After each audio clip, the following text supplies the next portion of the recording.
Well, it's August the 16th. Let's all be glum. No, let's not be glum. Let's be happy. Let's celebrate the fact that we're all still here. We're all still talking about Elvis's music. We're all still buying it. We're all still enjoying it. And 47 years after he died, that's absolutely amazing. I remember when he died, I was just 10, coming up to my 11th birthday, and Elvis had already made an impression on me, even though I didn't have any of his records at that point. I remember summer of 1976, it must have been. My brothers and I and a friend we were outside playing war in the back garden, and we were, deciding who we were going to be in this war game. And I remember clearly saying, "I'm going to be Elvis Presley." So I must have had this image of Elvis as a soldier. Presumably, I'd seen the movie GI Blues at some point before that, which, as I say, was a good year before he died. So 47 years later, we are, as I say, still talking about his music, still listening to it, still buying it. And we're very lucky as fans because there are so many good releases coming out all the time, even today. But what I want to do in this video is focus on some of the albums that came out not long after he died, in the few years after he died, because although we do have some great releases still coming out today, there were some excellent compilation albums that came out in the years following his death, and these were among the first Elvis records that I ever bought. So I want to show you some of these titles and just kind of reminisce a little bit about them, if you don't mind indulging me for a few minutes. The first couple of albums that I want to show you are from 78. I probably bought these around about 1980, 79, 80, which is when I started buying his records. The 56 Sessions, Volume 1 and 2. This is still a terrific pair of albums even today.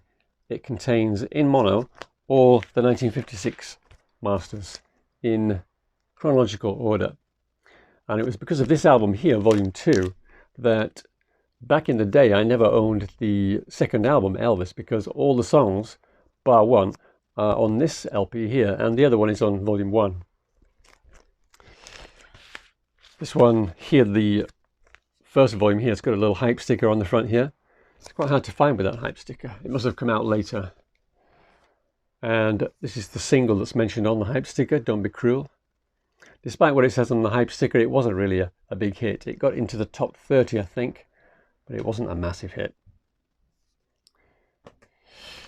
And this cover, this image was used subsequently in 1990 on this album here, The Great Performances, although I do prefer the cover for this album. I like the colours better, for one thing, and I don't like the look of the fan drawings on this Great Performances LP. They don't look like 1950s people to me. They look too old for 1950s Elvis fans, and the clothes and the hairstyles are not 1950s. But anyway, that's a great pair of albums, still worth having today, I think, if you can pick them up. And these releases that we're looking at today, they're all fairly easily available for low prices because they sold well back in the day.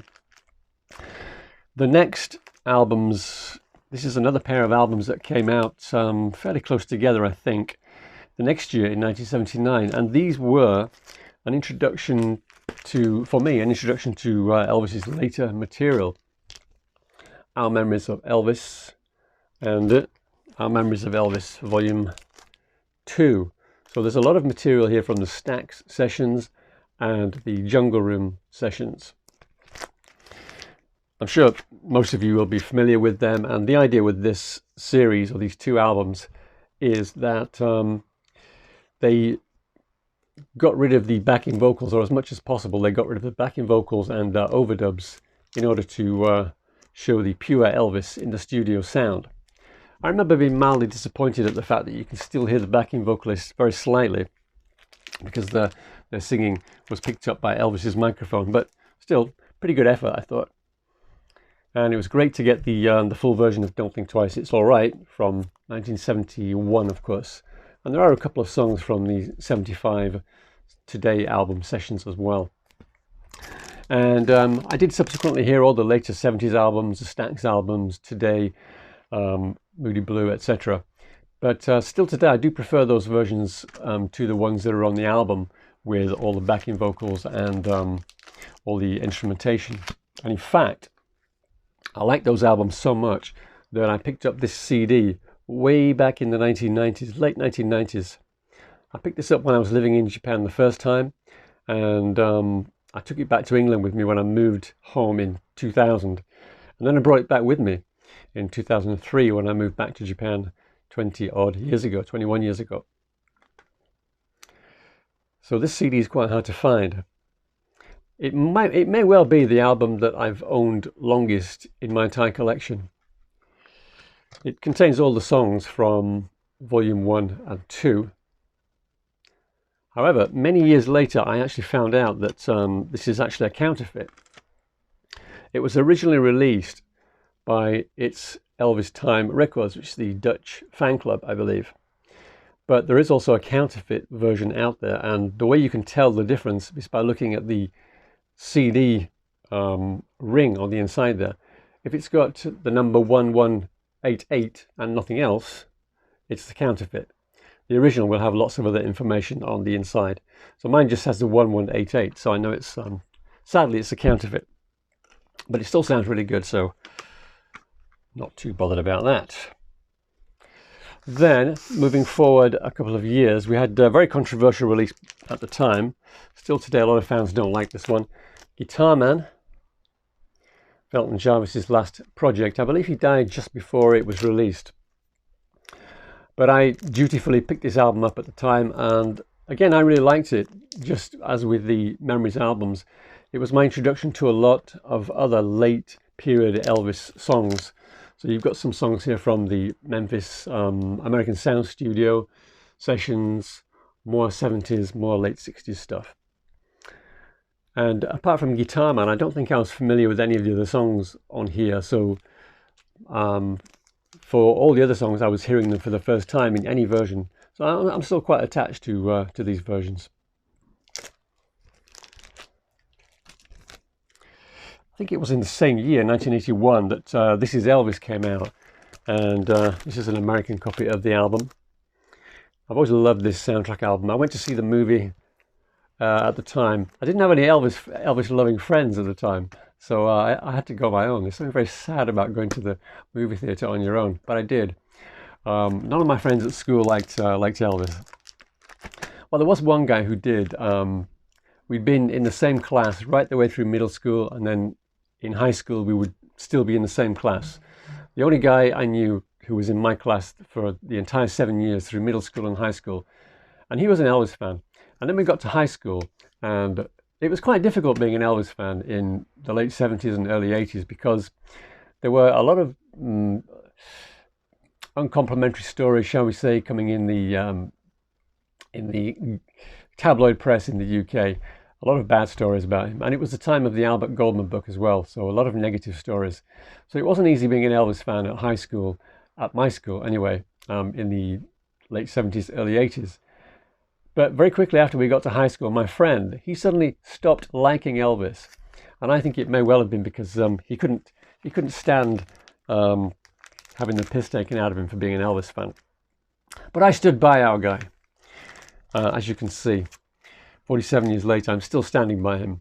So I went to see this movie and I absolutely loved it, and the soundtrack is really great. I mean, I know the acted parts are a little bit cheesy, but what the hell, it keeps the narrative flowing.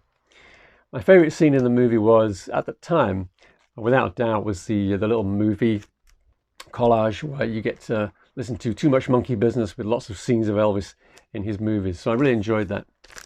But a great little soundtrack, and it's worth having because there are a couple of versions here that you can't get anywhere else. Yeah, I think they're edited versions, Promised Land and I Got a Thing About You Baby, but still, they're a little bit different. Then, later on in the 1980s, I think this album here is from 83. This is also part of a series, very, very good series, the Rare Elvis series. This was my favourite from that series, volume 3. All the covers were quite similar to this one. You've got a big picture of Elvis on the front there, the title up here, and then all the songs around the outside. Very good design, I think, that. And this one mainly has outtakes that featured on the EP collection set of EPs that was released in the UK in the early 80s, I believe. And so yeah, it was a good idea to gather them all on this LP. And there are a few other rare songs as well.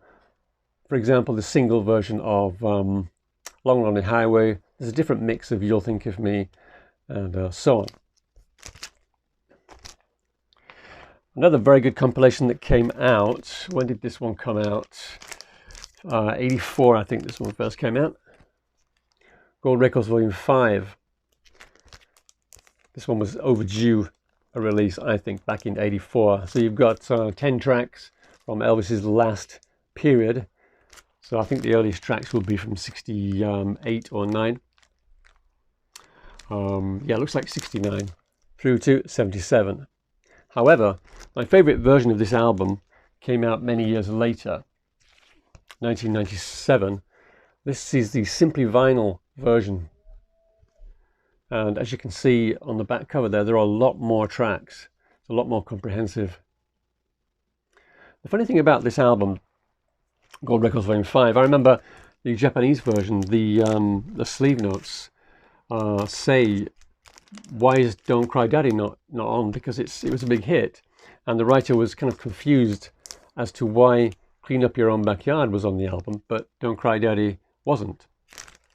Clean Up Your Own Backyard was not a big hit, and it wasn't even released in Japan as a single. But the funny thing is, even on this album here, with the 16 tracks on it, there's no Don't Cry Daddy on this version either, which is kind of strange. But as with the previous Golden Records albums, the songs are pretty random, but that doesn't really matter. So yeah, if you can get this version Simply Vinyl, I would recommend this. But be careful when you buy any Simply Vinyl records, because they originally came in PVC covers. So make sure you can see the record itself, because sometimes the records get all cloudy from the PVC cover. Then we also had, a couple of years later, we had an excellent 2 LP record, the Memphis Record. And this gathers together a lot of music from the Memphis 69 sessions. Not all of them are there, but most of my favorites are on there. And I liked this album so much, this was actually the first Elvis album I ever bought on CD. I think the one change I would make to the track listing is probably on side C. You've got Mama Like the Roses followed by Don't Cry Daddy, funnily enough. It's a bit of a downer there at the end of side 3, so I would get rid of Mama Like the Roses, which I'm not too fond of. Probably put something like I'll Be There or And the Grass Won't Pay No Mind. I was kind of thrown by some of the mixes when I heard it for the first time, but still, definitely worthwhile collection. Well, I got all this way without pausing, but I had to pause there for a moment. Anyway, the last one I'm going to show you. This was one of the last records I got before I stopped buying Elvis records for many, many years. It is Stereo 57, or the Essential Elvis Volume 2. And this was quite a release at the time, because it was 1950s recordings in binaural. And it just sounded unlike anything we'd ever heard before. I guess some people maybe bought the bootlegs, but I never bought bootleg CDs back then. So for me, it was completely new. And to be honest with you, I didn't like it the first few times I heard it, because it sounded too raw. It just didn't sound produced enough to me. So it took some time to get used to. These days, of course, there are a lot of other songs and a lot of other takes in binaural, and I've got used to the sound now, and I do like it. I do like that sort of intimacy that it has to it. But as I say, it didn't do much for me at all at first. But I understand there's a 2 LP version of this available now, 45 RPM, and I am on the lookout for that at some stage. But for now, happy enough with that one. So those are some of the records I was buying in my first life as an Elvis collector, before I sold up everything in the early 90s. Started buying everything again with CDs in the mid-90s, and then vinyl just after I came back to Japan in 2003. But how about you? Let me know what stuff you were buying just after Elvis died, and the kind of things that you bought when you first started buying Elvis. I'll be very interested to hear about that. But let's leave it there for today. Thank you for watching. See you in the next video. Cheers.